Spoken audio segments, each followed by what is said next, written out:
Donald Trump, not the only Republican candidate rising in the polls in the wake of last Thursday's debate here on Fox. Renowned brain surgeon Ben Carson also has climbed into fourth place, as you can see right there, in Iowa. That's right, Steve. So where does a doctor go from here? Well, he joins us now at the Curvy Couch. Dr. Carson, is such an honor to have you here on our Curvy Couch. Good morning. You're surging in the polls. Why, in your mind, is this happening right now in Iowa? You're right there, 9%. Because people are listening.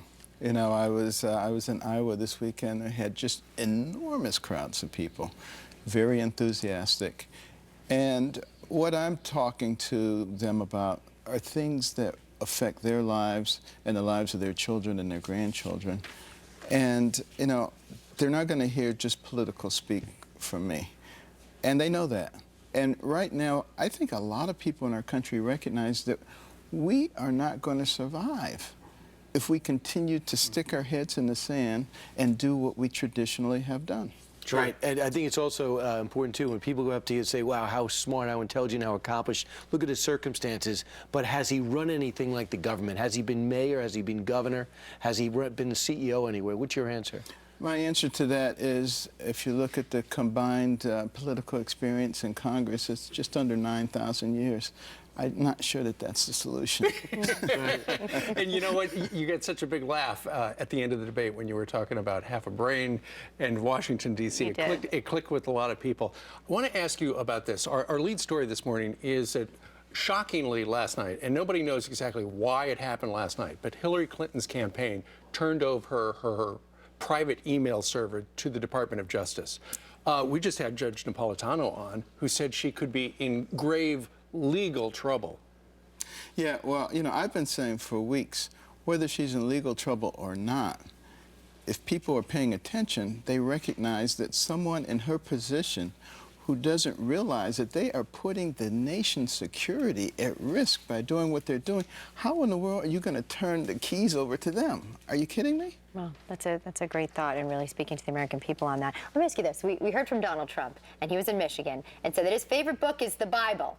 You have said your tax plan is based on tithing, right out of the Bible. Right. Why is that important to you? Well, because it's important to actually be fair. You know, you have people like our current president who says, well, the top 1%, they don't pay their fair share. The top 1% pays 37% of the taxes. So if they were paying their fair share, they wouldn't be paying anywhere close to that amount. But the key thing is you have to recognize in the history of this nation, how did we go from declaring our independence in 1776 to the #1 economic power less than 100 years from there?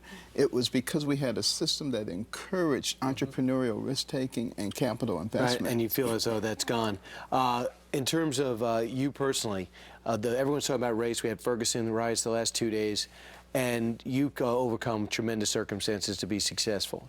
What is your answer to people saying, like the president, that he says he's going to spend the next 18 months, he feels responsible for healing race relations? What do you feel responsible to do as a African-American, world-renowned surgeon who's a Republican? Well, you know, I have a very deep concern for the downtrodden in our society. And if you go back and you look at my history, you will see that is consistently the pattern. You know, putting in reading rooms, particularly in Title I schools around the country, going around and speaking at schools. I had a program at the hospital where we had hundreds of kids come in, and I would talk to them and show them slides and try to get them encouraged.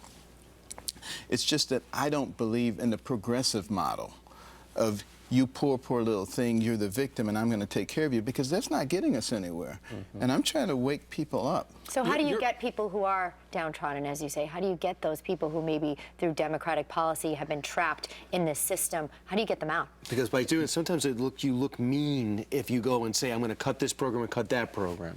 Well, you know, it's a false narrative that I want to get rid of all of welfare and all the programs. That's just something that the left wing puts out to try to make me seem like a bad guy. That's absolutely a lie.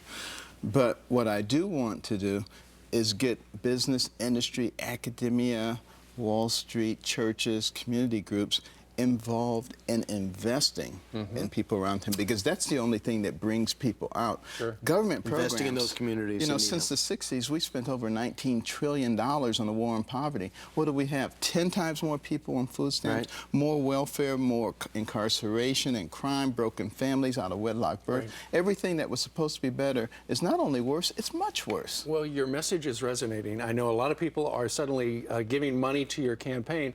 Final question. How's your retirement going?